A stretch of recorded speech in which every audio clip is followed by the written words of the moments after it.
studiuar shkenca politike në Universitetin e Zagrebit dhe studime ruse në Universitetin e Groningenit në Holland.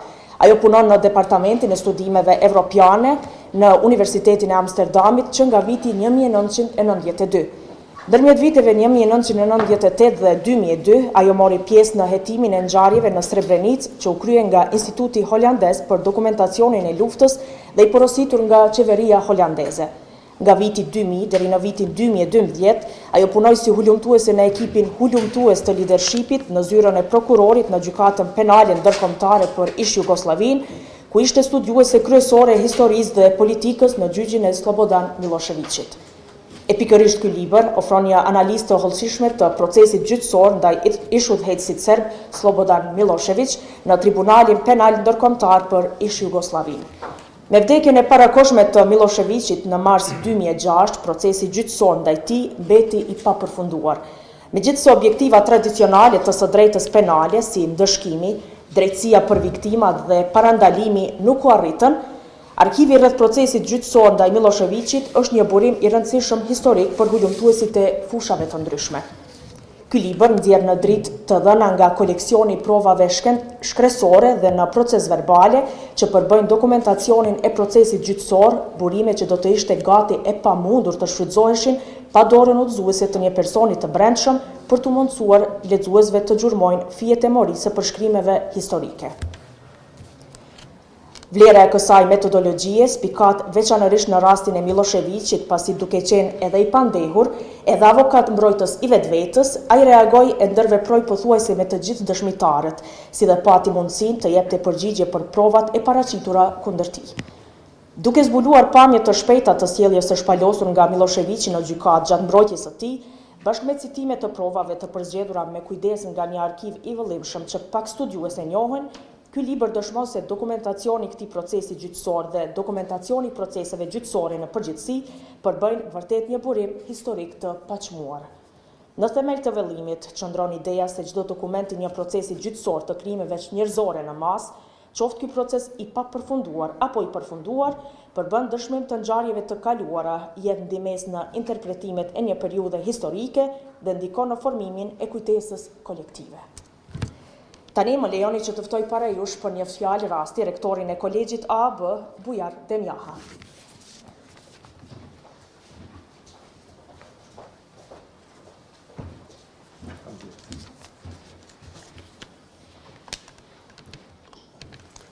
Të nderuar përfaqësues të institucioneve, të nderuar panelist, të nderuar autore Nevenka, të nderuar kolegë, dhe veçanërisht të dashur studentë të Kolegjit të AB. Kolegji AB vazhdon aktivitetet e tij në promovimin e vlerave kulturore, arsimore dhe vlerave tjera, përpas të promovimit të punës shkencore dhe punës arsimore që bën përditshmëri. Është vështirë sot të numërohen gjitha ato se çka bëjmë ne këtu, por nuk është qëllimi i këtij takimi. Megjithatë, unë si një banor i Kosovës që ka përjetuar dhe shumica prej jush kohën e Millosheviqit, qoftë në moshën e hershme, qoftë në moshën e mesme, tregon që është një ndjenjë e veçantë, është një ndjenjë e veçantë në kontekst negativ, pra një emocion i vështirë që sa na kthen mbrapa na bën të ndihemi keq. Kësaj radhe për herë të parë ndoshta unë kisha pas dëshirë personalisht një person që është quajtur domon si kriminal, si kasapi i Ballkanit të jetë gjallë dhe të shpallet atë akuza, respektivisht dënimi i tij, që shumica për nesh ka pritur me padurim dhe një familje të ndjej një satisfaksion se si një krim nuk mund të shkohet të kalohet pa u dënuar. Unë me këtë promovimin e këtij libri nuk kisha me zgjatë patjetër shumë gjëra i tha dhe dona përpara. Unë mendoj që ky libër është një bagazh fantastik, një bazë mirë për hulumtimin më të thjeshtë shkencore për ata që duhen të mirën e zhvillimit politike dhe jo vetëm politike në rajon, dhe me një qëllim të vetëm që mos përsëriten ato krime që kanë ndodhur përpara. për shkak të korrektësisë, ne shkëmbim shumë fjalë me Nevenkën, shfrytëzova rastin ta ushtrej edhe proaktisht në time. Po I them në anglisht vetëm sa për me I kujtu që vërtet Kosova dhe banorët e Kosovës gjithmonë janë zemër hapur dhe të gatshëm që të diskutojnë për tema të vështira si është kjo sot. Professor Nevenka, let me just say a few words in English for you. We are really honored to have you here to bring us your experiences and especially to promote this very valuable book to us as a teaching staff, but also for the students.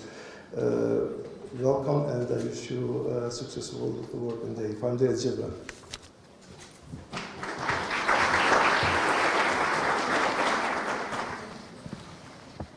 Për të folur për librin Gjykimi I papërfunduar I Sllobodan Millosheviqit, të cilin e ka botuar shtëpia botuese Pema, me seli në Bruxelles, kam kënaqësinë të ftoj Fortuna Sheremetin. Faleminderit shumë. I'm going to be talking in English, but first I just want to wish a warm welcome in Albania. Faleminderit shumë për prezencën. Realisht, po duhet të nderu profesorin e këtiju, për bashkëpunimin e jashtëzakonshëm që e kemi pas në këtë libër. Më ka qenë redaktora profesionale e librit, më ka ndjerë Bedronit, që më ka thënë Nenës, që ka besu që do bëni këtë punë, dhe gjithashtu profesorit me cilin ka qenë në jashtëzakonisht në fund. Nina, I cannot help but start this speech or whatever you want to name it by thanking you for inviting me. It's an honor for me to be here with Robert and Nina. We, of course, the three of us have a joint purpose when it comes to academia and dealing with the past, I think. So the best way for me to talk about Nina's book is actually by starting with saying how important it is to have these kind of publishings, these kind of books, especially translated into Albanian. Gjykimi papërfunduar I Millosheviqit, or The Unfinished Trial of Milosevic, is one of the books that I think should be read by everyone, not only students, but practitioners, transitional justice experts, legal scholars. But it should not be the only one. I think we should aim in writing more and more and discussing more and more about these issues. I have extracted a part of it from the conclusion of one of the books that we have worked on recently with Professor Nevenka here that relates and links very well to what Nina brings forward in her book. It's about justice and peace and reparations and at the end state responsibility. So bear with me if I read here and there a little bit. It's stuff that I wrote, so. I'm going to start with, of course, justice and questioning whether we can have peace without justice or not. That's, of course, a question I don't need to answer here, but we can start the discussion by going back and talking about ICPY. The ICPY, as we all know, was established as a response to the public outrage directed at the political inertia in the face of the atrocities committed during the Bosnian and Croatian wars. The tribunal eventually exercised jurisdiction over the crimes in Kosovo, as we know, but the relatively low number of individuals indicted for crimes committed during the Kosovo War when compared to the numerous atrocities committed clearly shows that the war in Kosovo was unfortunately very much of an afterthought for the SPY. Thereby, it made it impossible for the tribunal to properly maybe bring justice to those who suffered. But the question we should ask here is, are courts supposed to be the main source of justice? Is it solely their responsibility to bring peace and reconciliation? The truth is, I think that's rarely the case, especially after large-scale wars. Yes, courts ought to bring justice, and yes, states should do this, should do all that is in their power to bring perpetrators to justice. But peace and reconciliation, if we think about it, require much more than trials and trial verdicts.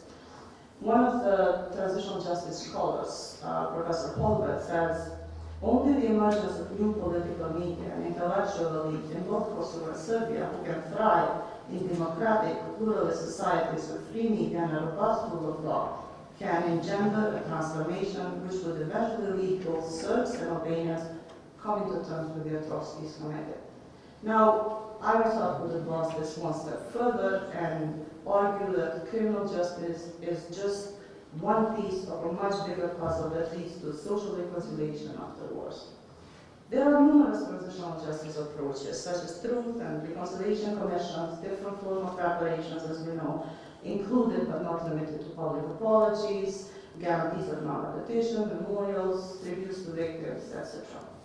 These approaches only add to international justice and reiterate the fact that not all victims have the same needs. While some victims may just want to see the perpetrator behind bars, for others it's important to talk about their experience in an open forum. For some of them it's important to talk about their experiences in a closed forum. For some it's even an offense to get money or compensation for what they've been through. The point is that not all have the same needs, and we should take that into account. Some victims may just push for their institutions to be stronger, to make them feel safe again, to make them feel like they are at home, and they, in a way, provide a guarantee of non-repetition. And some victims may just want to get an apology from the state who actually created and enabled the perpetrator, which in our case is Serbia. It is very important to note the different needs because only when numerous pieces of puzzle come together, I think it's possible to start discussing the potential for social peace and reconciliation. Us in Kosovo, and I digress here a bit, but we have seen a lot of initiatives about reconciliation that I honestly believe are thinking way ahead, jumping before actually walking, and that does not do any justice to the victims, nor to the citizens of the country. That's why it's very important to bear in mind what we need to do before we actually talk about certain conceptual frameworks. Dealing with the past without incorporating a transitional justice component is counterproductive. This should not be understood as a call to say that the trials are not important. On the contrary, I actually think, and I'm pointing out how important in fact trials are in enabling perpetrators to face justice, but also expecting them to bring peace and reconciliation and everything in between is counterproductive for two reasons. The first reason is that this sort of mindset and approach encourages us to anticipate that we will get all we need from trials, and in the process forget about holding the system accountable for failing us in other respects. Second, because we should acknowledge the possibility that peace can be reached without justice, and justice can be reached without peace. And when we acknowledge this, as uncomfortable as it might make us feel, we realize we should stop concentrating solely on one thing that has gone wrong and see how can we make the situation better by spreading our focus to other in Kosovo that has been, I think, maybe overlooked or looked at wrongly, which is reparations. This bit, I want to actually talk about reparations, harm, and needs, because bear in mind that when we talk about crime in Kosovo, mostly we talk about crime. We cost from that murder committed is not only twofold, it bears different people, and it can be direct and it can be indirect. So it's very important for us to acknowledge it as a concept and then discuss about it. So this is one issue that Kosovo could have focused on as a state since the war ended, reparations. Reparations understood not only as a concept that means compensation, as is mostly the case in Kosovo, but reparations as a means to promote justice by addressing gross violations of international human rights law and rehabilitation. Now, Kosovo has never, maybe until now, recognized reparations as a symbol, and that as a process and as a right. But what is even more crucial in this discussion is the fact that reparations see what victims need, assess the harm that has been caused, and then in accordance award reparations. That is not the case here. They come rather as a result of discussions and evaluations made by people at the top. The top-down approach applied in this country, I'm not, of course, talking only about compensation, but compensation is a part of reparations, and as such, When you talk with victims and with people, of course, that they think and they maintain that. Meantime, we have to do what we can with the tools and means we have available to us. Now, when you ask people, what do you mean by justice? Do you want justice? Do you seek reparation? There are different answers that we're going to get. Of course, all victims want justice, but what they mean by justice and reparations is different. We all have in hand the book about the trial of Millosheviqit, but not this can serve as. Now, whilst it's actually understandable that after wars, the collective satisfaction of victims cannot be achieved. Likewise, it's not possible in Bosnia, but that is not the reason that we should assume, well, it didn't work there. There's nothing we can do, so we might as well continue the top-down approach. I think having discussions in settings like these, when we discuss about it properly. Despite the fact that victims want to be heard and involved, stakeholders within governments usually want to move on and look forward. The past is the past is a refrain that we have heard for 21 years now. And this never ceases to amaze me. Like, how is it possible to actually think that one can move forward without properly dealing with the past? I really like this quote by Sllobodan that says, in keeping silent about evil and about we are not simply protecting their trivial old age, we are thereby ripping the foundations of justice from beneath new generation. Let's just think about that for a moment. And now, I think, I don't know how many more minutes I have. Kan du take home? Kan ni komma av Okay. Actually, there is another bit I want to share with you, which is important. There have been worse cases than mine. This indult is a constant refrain here whenever you speak with the victims. It does not matter how hard they have suffered. You might talk to a member of the family that has a tremendous approach and was awestruck with the strength of people I came across. But through the years, while analyzing and researching this topic deeper, I came to understand that this has been people's only suffering more, or who might need help more, in a way, excused the lack of help they themselves were getting, the lack of attention, and the lack of support.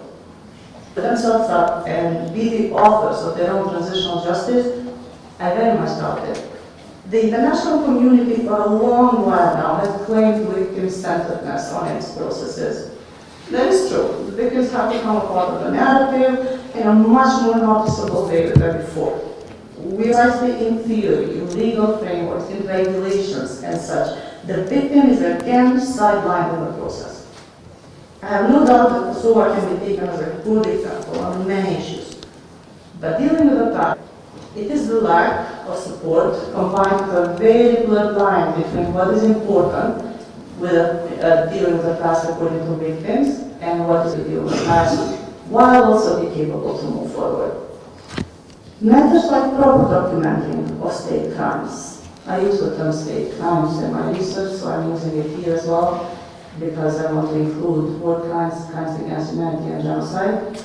Addressing the needs of the victims and assessing the harm inflicted have been largely neglected. And it's easy to lose focus on the important fact when you repeatedly are bombarded with the urgency of the situation to move forward, become a part of European Union, join the big leagues, and deal with important matters that will help us become a part of the Western world. With this pressure then comes the refrain, the past is in the past. Just leave it there. Which I have to agree, it's true, the past is in the past, but unless we properly deal with it, my fear is the future will also be in the future and that will become the present for us. Why? Because people need answers. They deserve closure, acknowledgement, the possibility to sleep at night whilst knowing where the bodies of their loved ones are. The possibility to say, I have a grave where I go and put flowers at in the morning.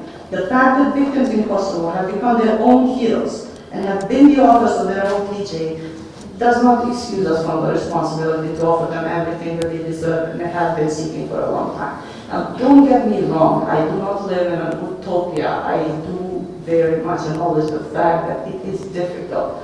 There are challenges. It is too late. People are dying. Victims are dying. People are tired I mean, I myself, when I conducted my empirical research for 2 years, in order to conduct one interview with a victim, I had to meet with them 6 times. Because, for many reasons, they didn't trust me. They didn't trust people coming and asking them to deal and answer questions. They were tired. They had answered these questions millions of times for different projects and got nothing in return. Why would they actually agree to meet with me? So that's also something that I very much know and acknowledge and bear in mind. But that should not be an excuse for us saying, let's just leave it here, it's too late. This is our last chance to actually address this properly. And I say again, discussions like these, I think should be the source of discussions that will continue further about the cases in Kosovo. There is another... Zonja Shëremeti, do të mund ta problemi për 2 minuta tani? A bishem sa ki kosa të është me vëndera, ne? I kemi studentët cilë do të vazhdojnë pas me ligjërata, për atë arsye do t'ju japim fjalën edhe zotrit Robert dhe zonjës Nevenka, e më pas do ta shpall të hapur diskutimin për pyetjet e studentëve. Edhe 3 minuta me përfunduar. Okay, super. I only have state responsibility and I'm done. I'm gonna pass this bit. Now, in accordance with everything that I said, peace without justice, peace with justice, trials, reparations, needs, harm, I think there's a bigger question that actually can bring all of this together, which is, in my opinion, setting a very simple question: who is responsible? No matter the issue, it could have been about a joke gone wrong, a delay while waiting for the bus, a robbery in the neighborhood, up to a murder you hear on TV. The first question that should come to each of our minds should be, who is responsible for this? Now, that is not the same as asking who did it. Rather, who is responsible goes way beyond the mere act itself. Is the bus driver responsible for being late, or is it the traffic jam caused by poor municipality governing? Is the thief responsible for stealing, or is it the system that failed him and compelled him to become criminal? And with respect to war crimes, is the one who pulled the trigger responsible, or is the state apparatus standing behind the gun? We have authors who claim that states should be held responsible for acts committed by state officials, and that the claim that individuals acted in a private capacity does not hold ground when it comes to war crimes, genocide, and crimes against humanity. Now, in order not to delay this any further, I'm just going to say that obviously I do not have answers to these questions, but I think that it's very important to think about it beyond the individual capacity of what one person did, what 2 or 3 persons did, and move the discussion to state responsibility. And then maybe we can open a new line of discussion that will prove to be helpful. Thank you very much. Thank you.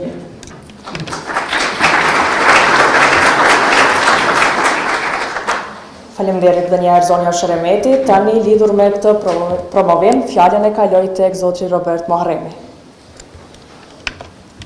Faleminderit. Mirëditë dhe përshëndetje gjithëve. Edhe më shaj respekti për të shkruar të mbaj prezentimin e gjuhën angleze. Është ndjem ligjor të kam që do mbaj të kemi këto dhe faleminderit juve që të qenit pranishëm. With Dr. Trump, we met, I think, around 2015. And at that time, we were one way or another engaged with the Ministry of Foreign Affairs to discuss on how we should actually handle the issue of genocide in Kosovo.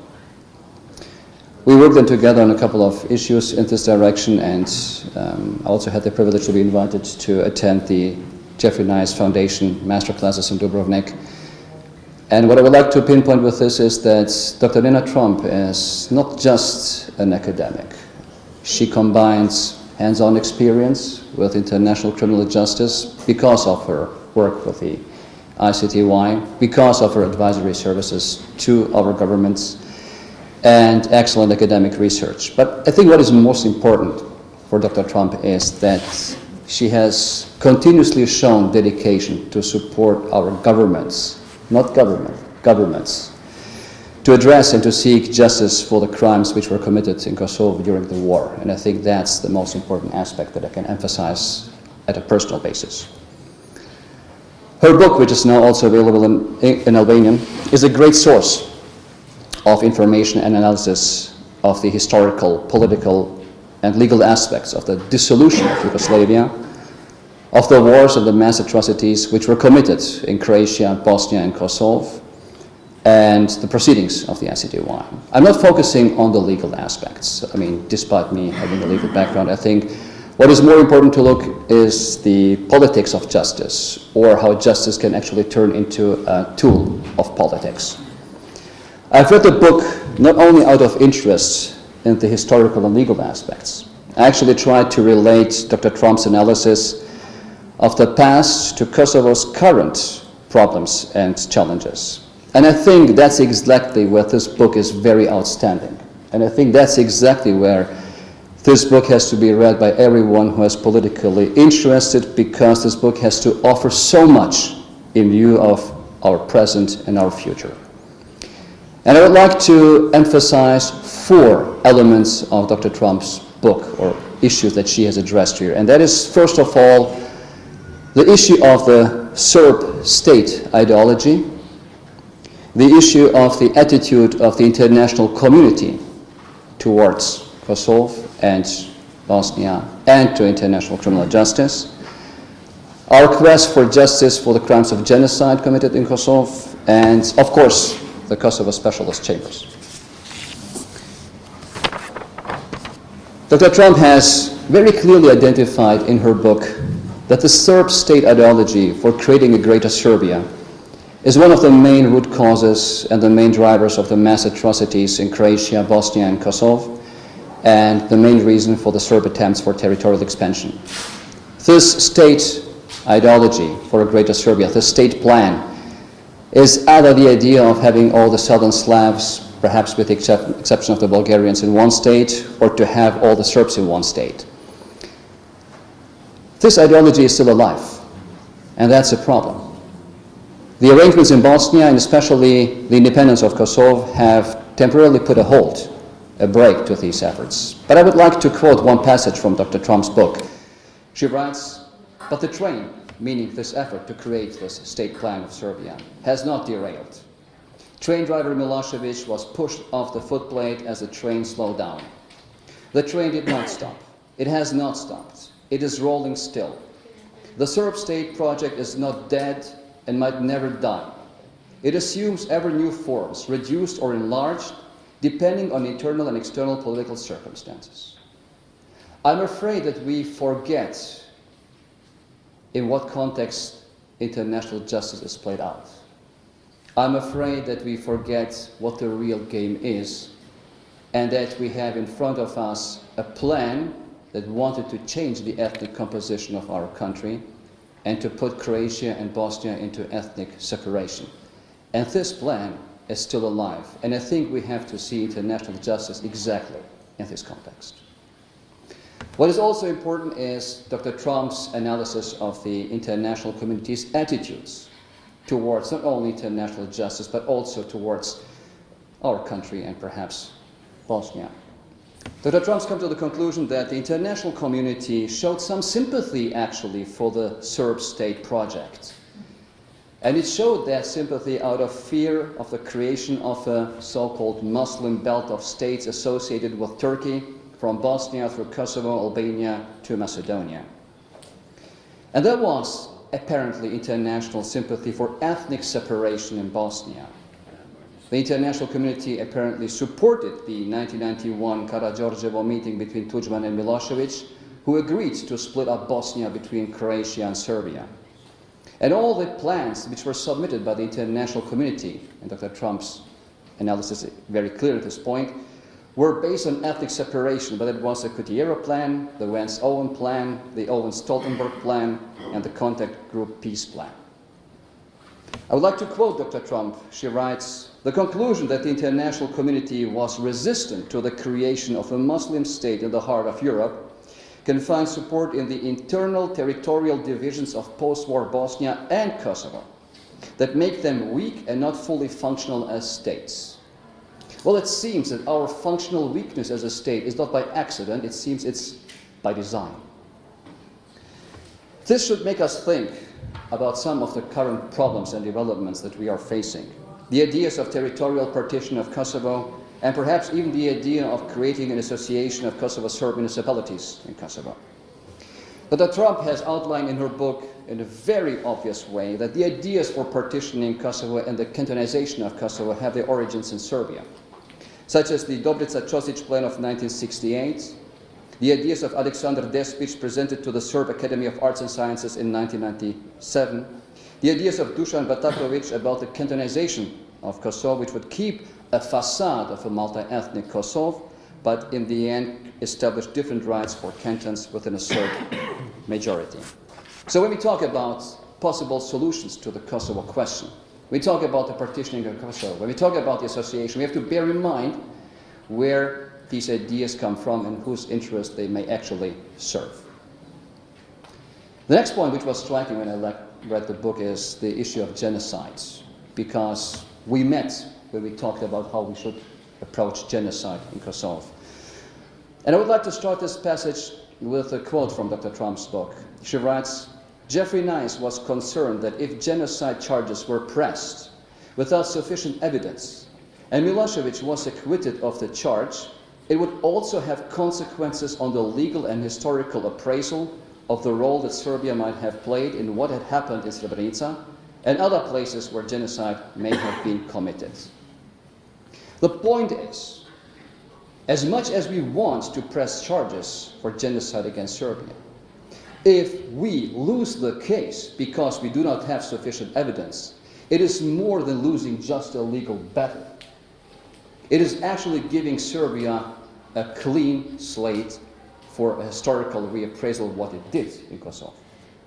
And Dr. Tromp is very explicit how Serbia has been very successful in controlling the flow of evidence that might implicate Serbia or its high-level officials in the commission of genocide in Bosnia, but also in Kosovo.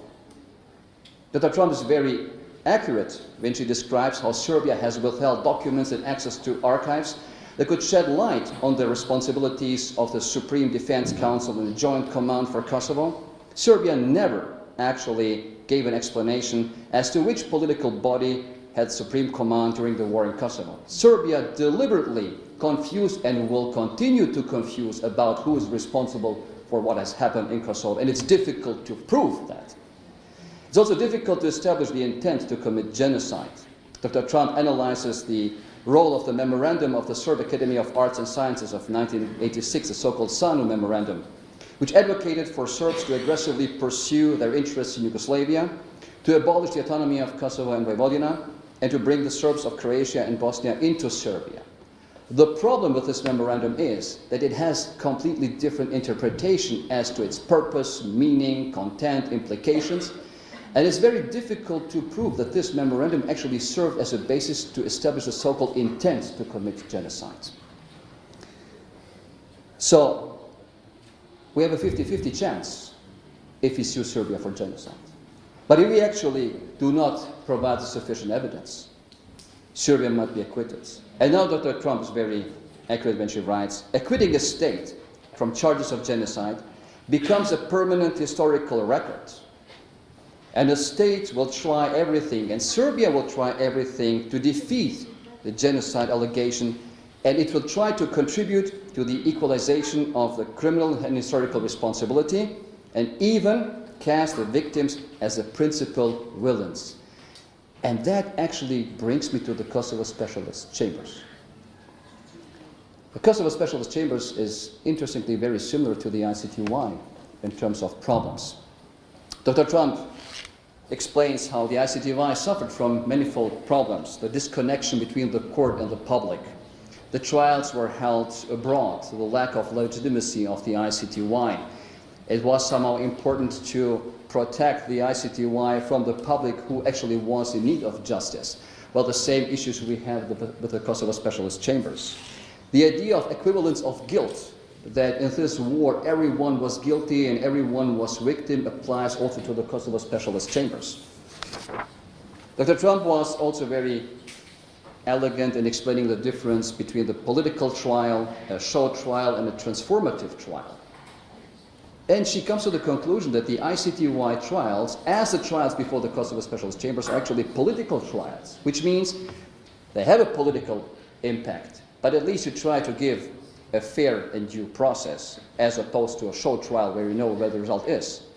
The only question is, can these trials be real transformative trials, where society critically appraises its past, where the society critically thinks about what has happened and has this learning effect? Well, it's difficult both with the ICTY and the Kosovo Specialist Chambers because of this disconnect between the public and the court and because of this lack of legitimacy. Another interesting aspect is that of the joint criminal enterprise, which was developed in the context of the ICTY. Milosevic was not charged because he killed someone barehandedly. Milosevic was charged as a member of a joint criminal enterprise, which means to belong to an organization where all the members of the organization have contributed one way or another to the commission of the criminal act. But what brings these individuals together is this common criminal purpose.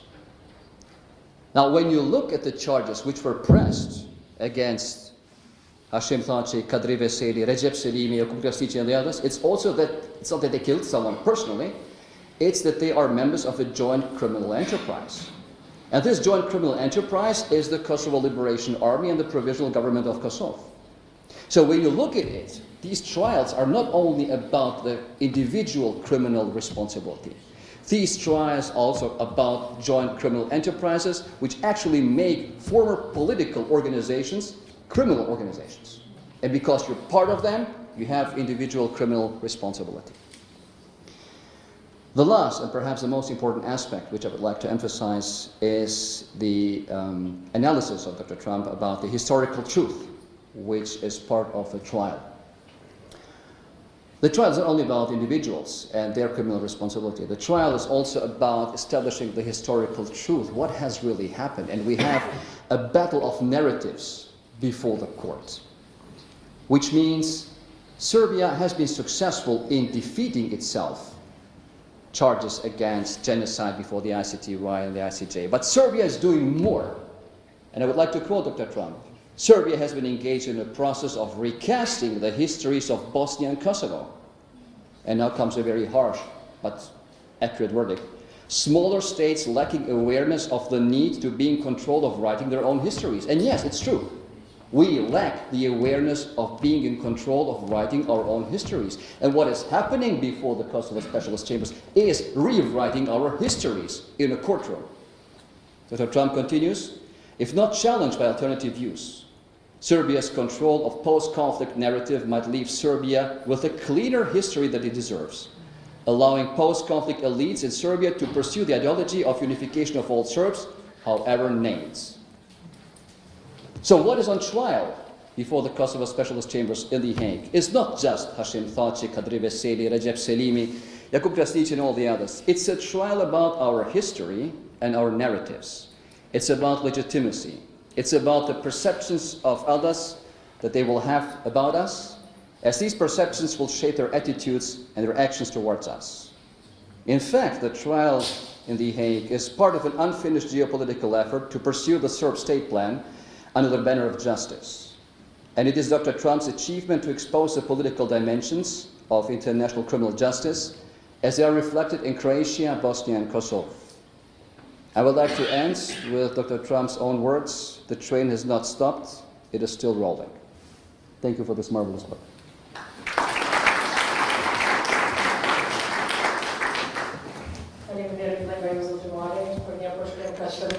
Ti libri e da mi l'opportunità kao tvoja librit Nevenka Tromp.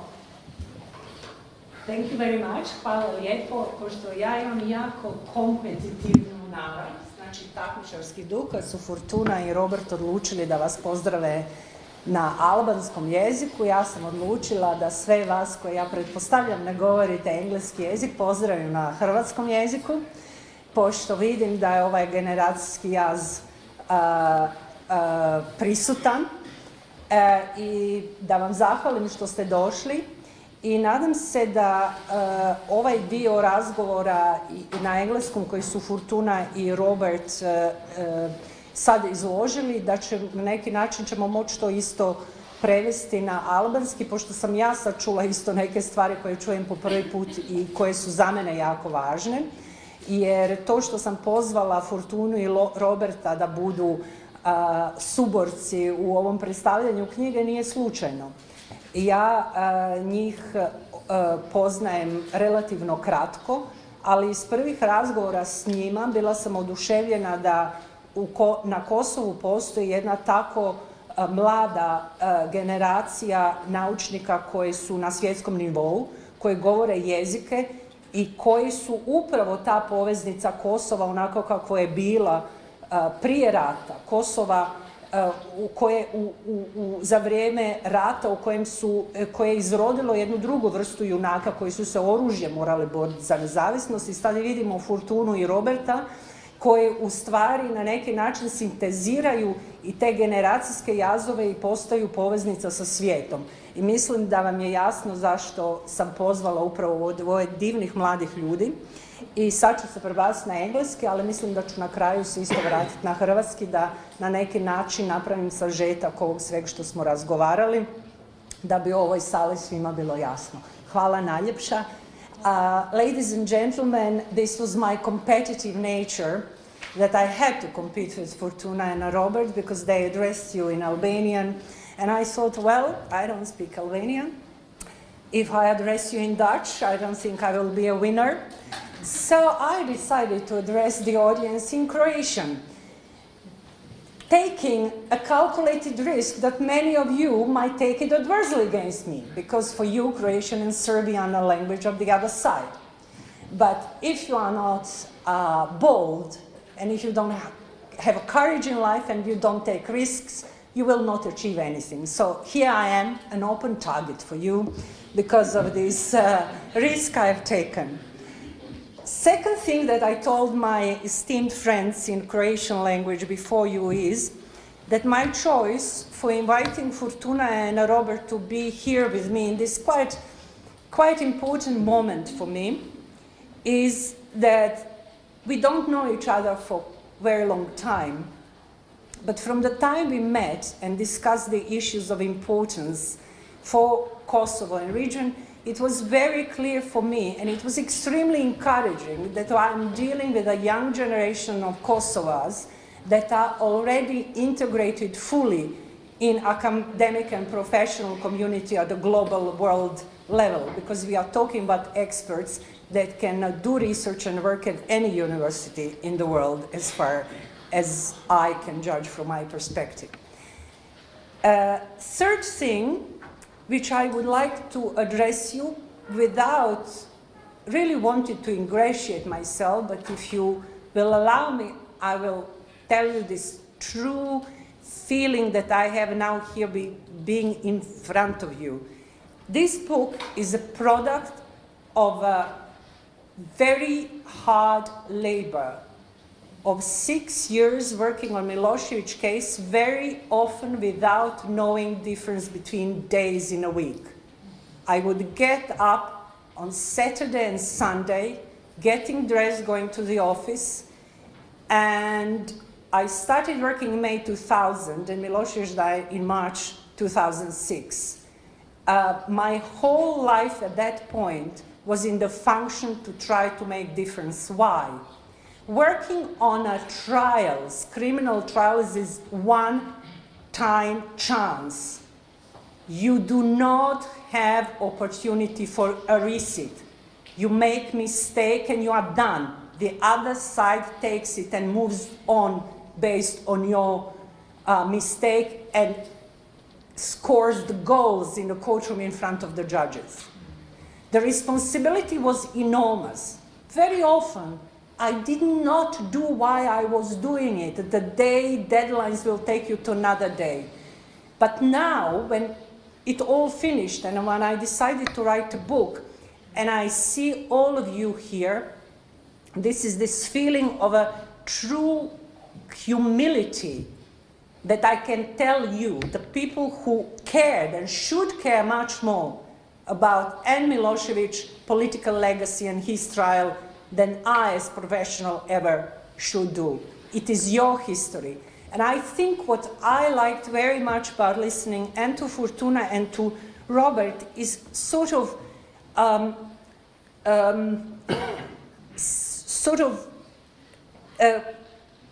harmony or overlap of every and each topic, single topic we talk about.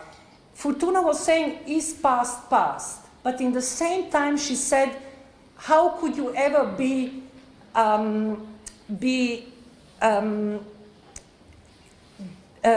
take evil as something, you know, that should exist? And I think that she made this extremely important point. I'm not talking about the past. I'm not talking that we should face the past. By the way, I cannot stand this sort of simplified syntagmas. We should face the past. No, we should face the evil. And evil is not question of the past. Evil is not question of present or future. The evil is a constant in our lives. And if it's political evil, we have to take a stand against it.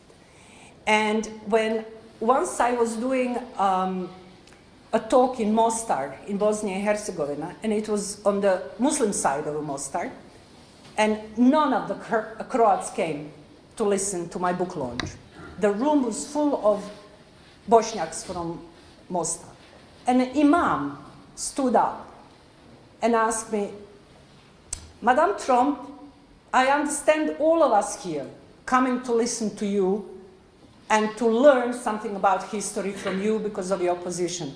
But why do you care so much about us Bosniaks? Why do you care about what is happening to Muslims all over the former Yugoslav space?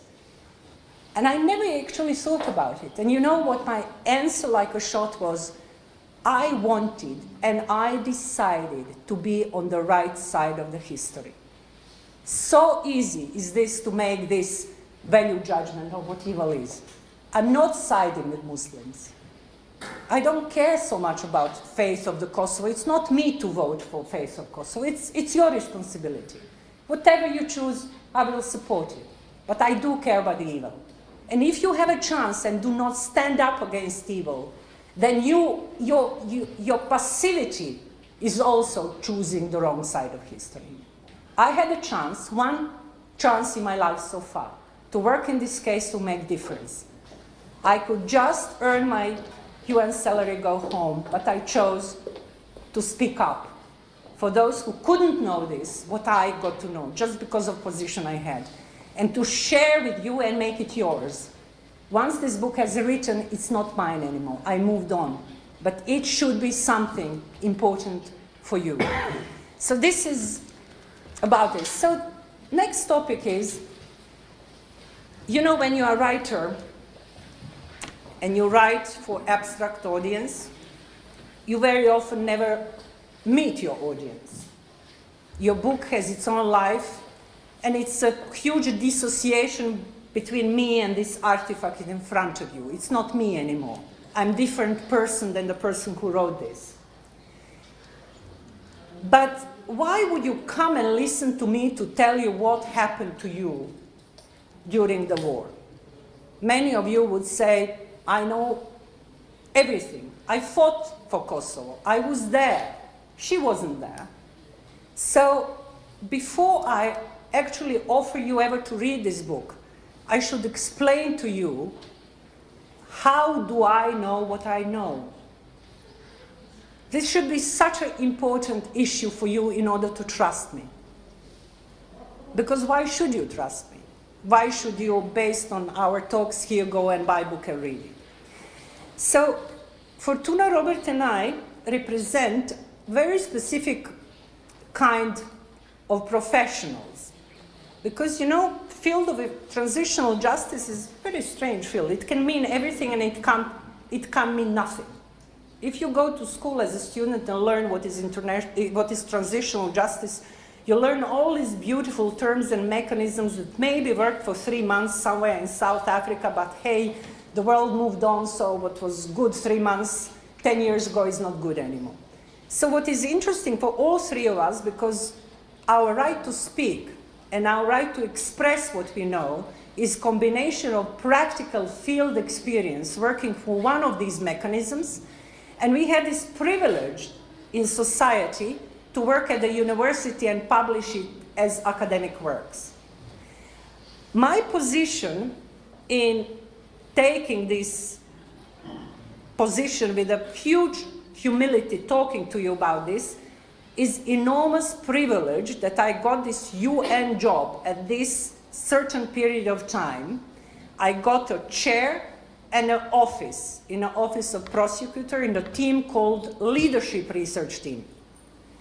And they told me, you are now going to work on a Milosevic team. And I was like, oh my God, me? And they say, here's a telephone, call these and these people. I was trembling from a burden of responsibility and a total lack of experience. So you know what happened? I took up the phone and I called the former president of Federal Republic of Yugoslavia, Zoran Lilic.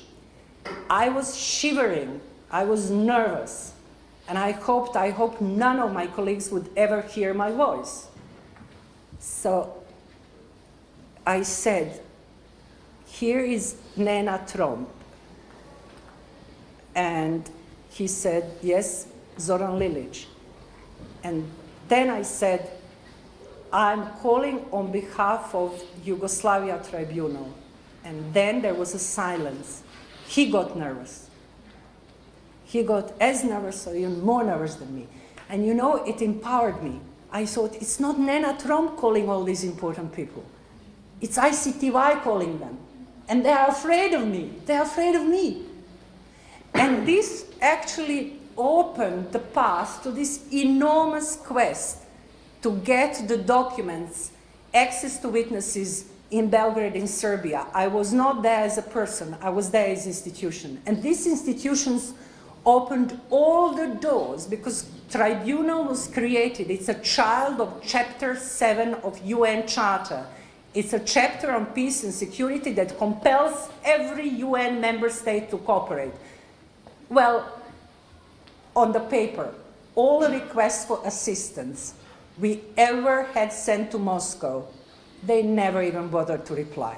So even Chapter 7 makes a difference between strong and weak states. So to bring you again, how do I know what I know and why are you sitting here listening to me, a complete stranger? You know, working as hard as Milosevic team did, and at this fatal Saturday morning, I was in my house waiting for my team of researchers to come in order to spend the whole weekend in the office because we had to prepare, like 15 of us, for cross-examination of Momir Bulatovic, trusted friend of Milosevic, person who never showed any signs of disloyalty to Milosevic from the day one to the day Milosevic died. And at this point, I get a telephone call from Sir Geoffrey Nice, who was at this point in London. And he said, have you heard the news? Milosevic died. I said, well, okay, it's interesting, but I have to go with my team to work in the office. He said, but he died. I said, well, it doesn't matter. Bulatovic is coming, my team is coming, I go to office. He said, don't you understand? You don't need to work ever on this case anymore. And I couldn't understand it because I didn't finish the case. I didn't feed my research. And I couldn't comprehend that suddenly I don't need to work anymore. So I called everyone and said, well, we don't need to come to the office, apparently. There is no work for us anymore. The weeks that followed death of Milosevic in the office of the prosecutor were such that lawyers totally lost interest in this case. Because, you know, if you are a lawyer, you need judgment, you need verdict. You're not interested in any of these things Fortuna was telling you about. Reconciliation, truth. You know, they said, and I was very confused. I'm not a lawyer. I even did not respect so much the profession of lawyers. Many of my friends lawyers are here, so my deep apologies. You know that I love you all, but that was... So when they told me, don't touch it anymore, I came home and I thought, look, I'm not a lawyer. I didn't care so much about judgment and verdict because it was not my goal why I did what I did. And I thought, if I don't conceptualize everything in coherent story, what I was doing, who is going to do it? Can I leave it to UN institutions such as ICTY? What is UN going to do with this massive, massive, massive amount of material? Is any of my colleague lawyers is going to leave some lucrative jobs and cases in order to spend every free moment of your life, because I had to earn money as well, and dedicate your free time to leave this, not for me, but for generations to come, to understand that even an unfinished trial has a lot of things to tell. So I went to a professor at my university and I said, if I want people to listen to me, look, I couldn't write autobiography. I was nobody. You cannot write autobiography of a UN civil servant. No one would ever read the book. No one would be interested in me. But what do people in the world listen to? Another important institution. So it was State University of Amsterdam. So I told my colleague, who is expert on Holocaust, would you be my supervisor? I need first to force the world to listen to me if I do my PhD research, because it will give me right to talk to you. It will be the scrutiny of peer review, of commissions and everything. So I did that, but after that I said, in order for not academics, but the rest of the world to listen, I need to publish it by a very important world academic publisher. So I did that. And after that I said, in order for all of you to read, I need to translate the book in Croatian and in Albanian. And we did it. And this gives me right to speak to you, because I embedded everything I knew I could in the institutions that have respect and they compel people to listen. So this is the right to speak. Last point that I'm going to make before we open the floor for discussion is that listening to both of you, and especially listening to Robert, I have to thank Kastriot Miftiu, the translator, because I had no idea that everything I said was so eloquent. Because in my way, struggling with words and ideas, I listened to Robert and I said, oh my God, someone must have translated it so beautifully that I don't recognize myself.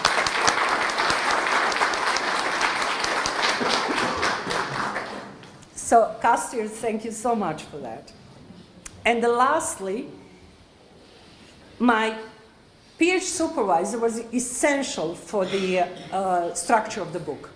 Because he looked at me and said, what do you want to write about Milosevic's trial? I said, I have no idea. I know everything about it. And he said, how are you going to put on paper everything you know? I said, I have no clue. Shall I start with the birth of Christ?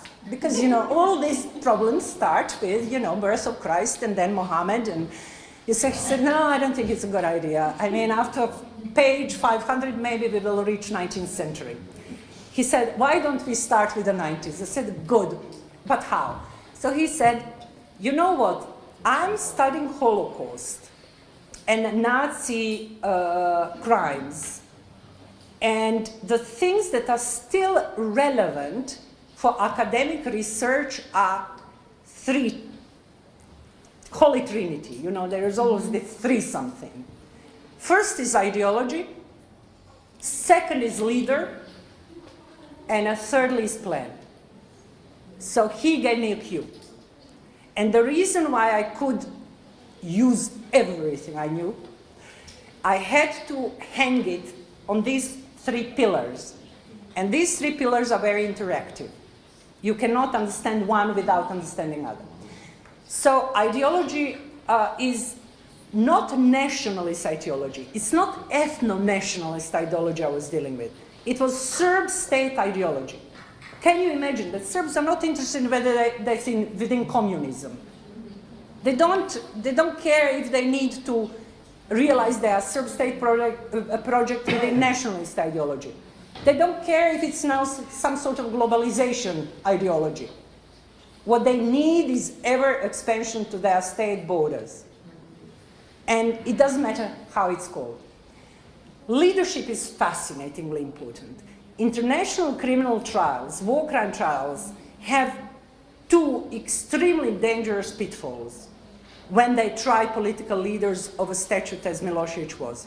First is historical and political reductionalism. How can you hang all this badness to one single person in a courtroom?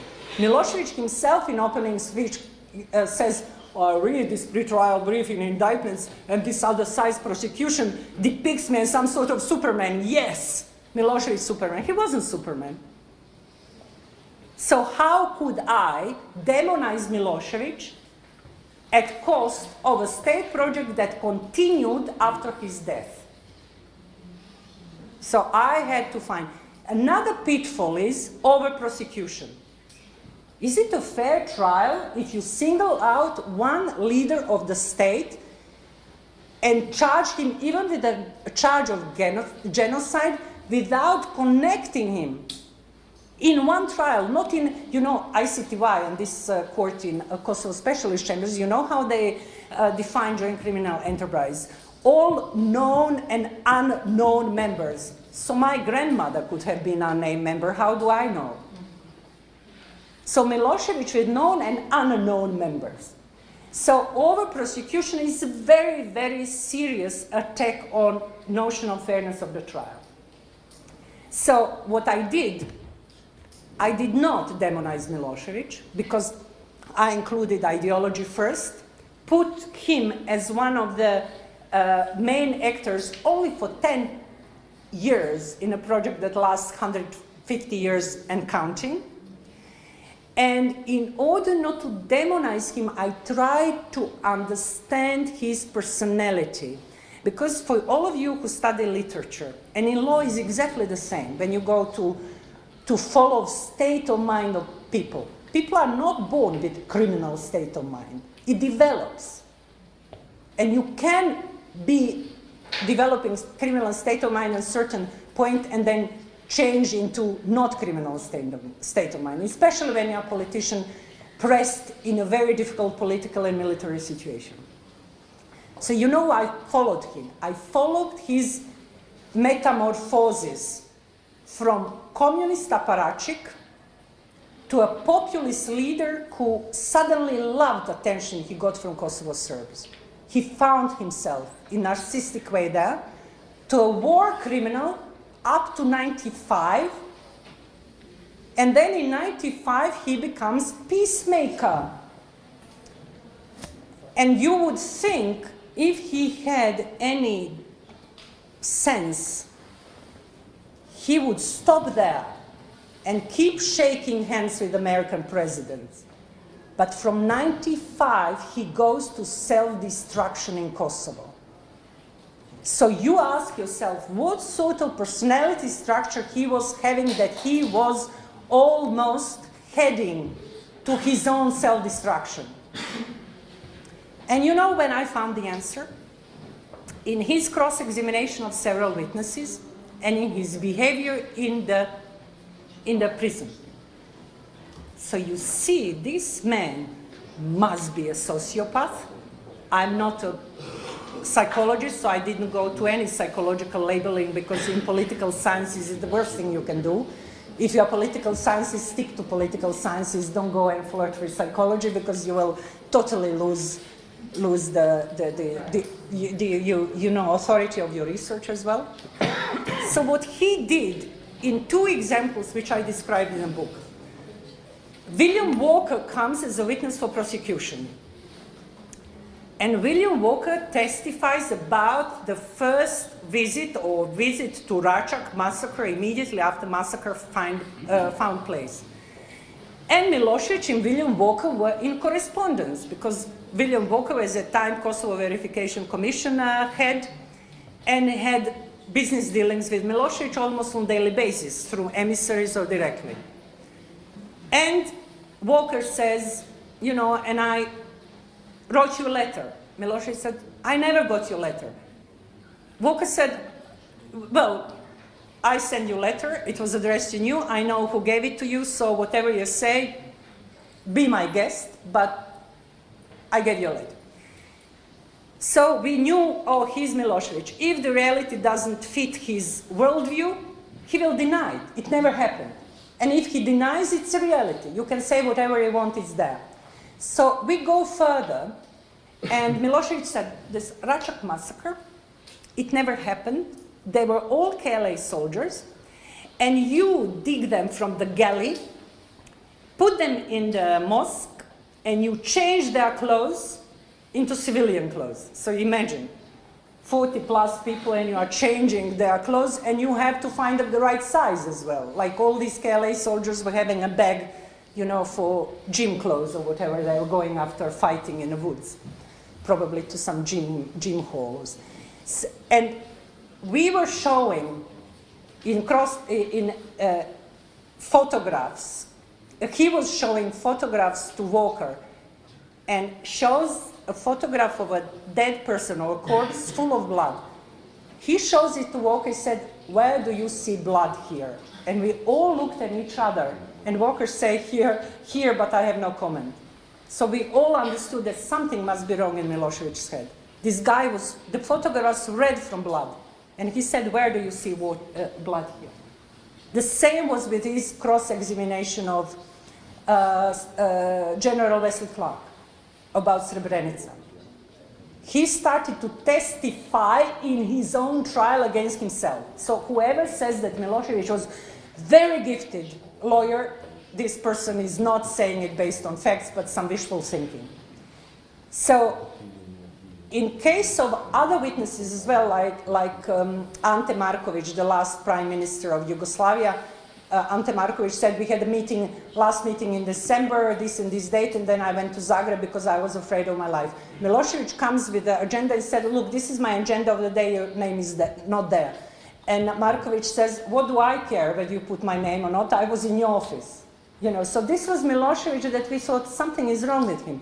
In Wesley Clark's case, can you picture this? The most powerful American general who was responsible for bombing Serbs before Dayton and Srebrenica and everything, who was essential later for Kosovo developments as well. And Milosevic does cross-examination and testifies in his own case. So we know what he thinks, everything. And Wesley Clark told him, Mr. Milosevic, we told you what would happen if you do not tell your people not to attack Srebrenica and so forth, etc.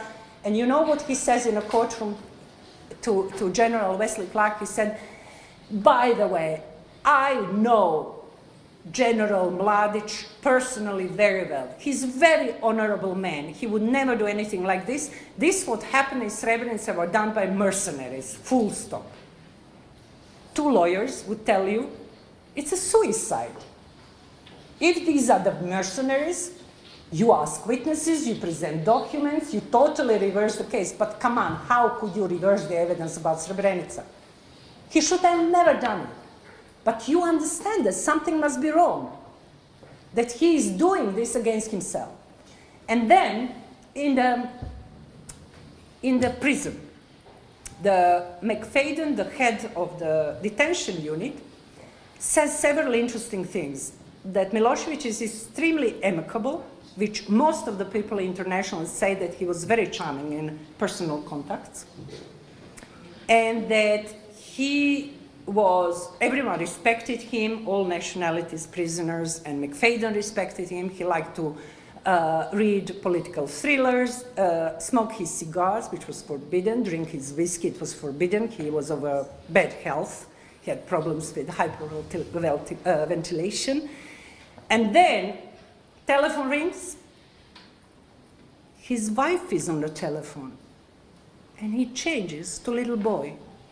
Yes. And they had to sign in that all conversations to allow that all conversations with whomever were recorded and transcribed. So people listen in to this conversation. And she was telling him, you are in this situation because you did not listen to me. Yes, yes, I'm sorry. So she bashes him and he accepts it, bashing. And McFadden says this man who the whole world feared changed completely from a statesman to a little boy in communication with his wife. So why is it important? The same change of his position was when confronted McFadden in a more authoritarian way. So when he was making trouble and McFadden would say, why are you doing this and this, Milosevic would immediately accept this and become, aligned with what McFadden is saying. So this change of authority shows that he was very, very authoritarian personality as well. So when the internationals will slap him, it would be okay. But what's more important is that his path to self-destruction was almost path of no return.